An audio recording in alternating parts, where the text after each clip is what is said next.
Good day everyone. Meron tayong quick install dito sa office. So bale size 20 to, model na Black Mamba Hiroshi. Okay, so ang ikakabit na gulong is AMP na 275-55-20.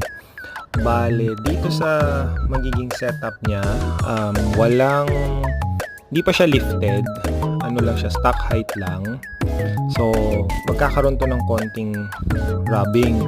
Pero, ang gagawin lang dito is mag-a-adjust lang dun sa mudguard. Then, all goods ka na. So, very aggressive yung kalalabasan nito. And, pwedeng-pwede na siya sa mga overlanding or mga, yun nga, sa mga pangit na kalsada. So, mas durable na yung gulong natin. Okay? Enjoy!